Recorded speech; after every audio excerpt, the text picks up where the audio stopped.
Yari ang mga nagapangunang impormasyon sa Panay Balita. Para sa mga headlines, Villar Group may plano nga i-takeover ang Iloilo International Airport. Halit sang El Niño sa Western Visayas, nagsaka na sa 1.494 billion pesos.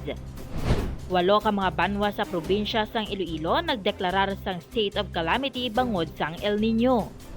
Kagyari ang detalye sang Atun mga headlines. Ang Prime Asset Ventures Incorporated o PAVI, ang kumpanya nga nagahawid sang grupo ni real estate magnate kag ex-senator Manuel B. Villar Jr. nagapadayon sa plano nga rehabilitate kag i-operate ang Iloilo International Airport. Sang May 6, nagpaatag si Enrique Antonio Esquivel III, Assistant Secretary para sa Aviation kag mga airports ng Department of Transportation kay Mayor Jerry Treñas nga nagaumpisa na sila pang evaluate ang unsolicited proposals ng PAVI nagligad nga April 26.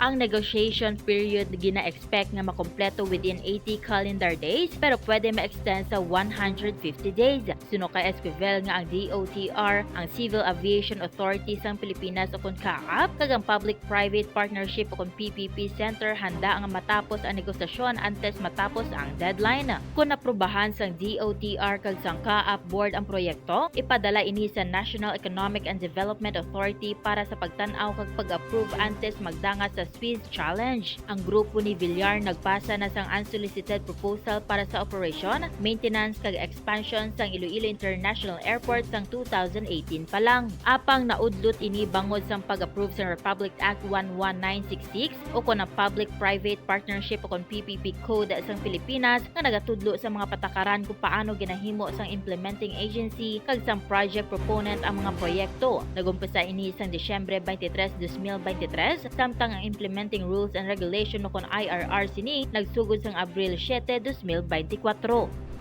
As of May 6, nagdangat na sa 1,494,162,900 pesos ang halit sang El Niño phenomenon sa agrikultura sa Western Visayas. Ang probinsya sang Iloilo ang may pinakadako nga halit nga nagdangat sa 857,007,947 pesos, Antique 210 million pesos 835,048, Capiz 203,493,322, Negros Occidental 117,485,448, Guimaras 69,261,205 pesos, Cagaclan 36,079,930 pesos. Sa subong, nakapanagtag na ang Department of Social Welfare and Development o DSWD Field Office 6 sang assistant sa probinsya sang Aklan, Antique, Iloilo kag Negros Occidental. Yara sa 57,280,784.9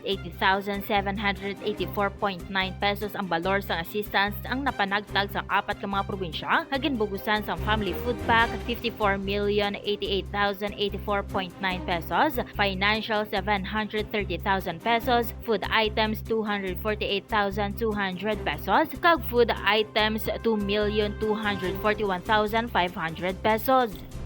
Walo ka mga banwa sa probinsya sang Iloilo ang nagdeklarar sang State of Calamity bangod sang halit sang El Niño phenomenon. Ini among banwa sang Sara, Estancia, Pasig City, Bingawan, Dingle, Balasan, Limerick kag San Dionisio. Ginalauman nga madugangan pagid ang listahan sa mga banwa nga madeklarar sang State of Calamity bangod nga madamo pa sa mga banwa ang nakalista sang dako nga halit sang El Niño. Sa nagligad nga semana, ginrekomendar na sa Provincial Disaster Risk Reduction and Management Council sa pagpamuno ni Governor Arthur Defensor Jr. kay paidalom ang bilog nga probinsya sang Iloilo sa State of Calamity bangod sa masubra 1 billion pesos nga halit sang El Niño sa agriculture, livestock and poultry, corn, high-value crops kag fisheries sectors. Ginalauman na aprobahan sang sangguniang panlalawigan o kon SP ang pagdeklarar sang State of Calamity sa masunod nga semana sa ila regular session.